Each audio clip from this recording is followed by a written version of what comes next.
Mother India को देखना एक मूवी देखने जैसा नहीं होता। ये एक एक्सपीरियंस है, जैसे किसी दादी नानी की कहानी सुन रहे हो, जिसमें दर्द भी है, हिम्मत भी और एक ऐसी शक्ति जो चुपचाप सब कुछ झेल कर भी टूटती नहीं। जब भी मदर इंडिया याद आती है, सबसे पहले राधा का चेहरा याद आता है।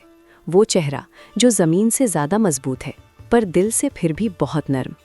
नरगिस ने राधा को सिर्फ प्रे नहीं किया, उन्होंने राधा को जिया है। हर फ्रेम में ऐसा लगता है जैसे वो सिर्फ अपने बच्चों के लिए नहीं, पूरे देश के लिए लड़ रही हो। मदर इंडिया असल में एक माँ की कहानी से कहीं ज़्यादा है। ये फिल्म जिम्मेदारी के बारे में है, फ़र्ज़ के बारे में है और उस प्राइस के बारे में भी जो इंसान अपनी वैल्यूज़ को बचाने के लिए चुकाता है।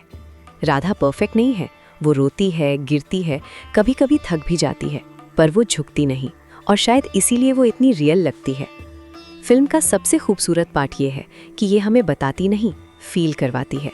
ज़मीन से जुड़ाव, मेहनत की डिग्निटी और ये आइडिया कि सही और गलत का रास्ता हमेशा आसान नहीं होता। कभी कभी सही रास्ता सबसे ज़्यादा दर्द देता है। राधा और शामू का रिश्ता भी याद रह जाता है। शामू कोई फिल्मी हीरो नहीं है, वो कमज़ोर पड़ता है, टूट जाता है और फिर चला जाता है, पर राधा रुकती है। वो सिर्फ अपने लिए नहीं, अपने बच्चों के लिए, अपनी मिट्टी के लिए रुकती है। उन दोनों के बीच की केमिस्ट्री बड़ी सेटल है। ज़्यादा डायलॉग्स नहीं, ज़्यादा ड्रामेटिक सीन्स नहीं, बस एक शेयर्ड स्ट्रगल जो उन्हें जोड़कर भी तोड़ देता है। और फिर आते हैं राधा के बेटे। यहाँ फिल्म एक और गहरा सवाल पूछती है, क्या माँ का प्यार बिना शर्तों के होता है या वैल्यूज़ उससे भी ऊपर होती हैं? बिरजू का कैरेक्टर सिर्फ एक रिबेलियस बेटा नहीं है, वो सिस्टम का गुस्सा है, नाइंसाफ़ी का रिजल्ट है। और जब राधा को सबसे मुश्किल फैसला लेना पड़ता है, वहाँ मदर इंडिया सिर्फ एक फिल्म नहीं रहती, वो एक मॉरल स्टेटमेंट बन जाती है। नरगिस का परफॉर्मेंस उस मोमेंट में इतना कंट्रोल्ड, इतना डिग्निफाइड है कि आप रो भी नहीं पाते तुरंत, बस चुप हो जाते हो, जैसे किसी ने दिल को धीरे से पकड़ लिया हो। और म्यूज़िक, मदर इंडिया का म्यूज़िक बैकग्राउंड में नहीं रहता, वो कहानी का हिस्सा बन जाता है।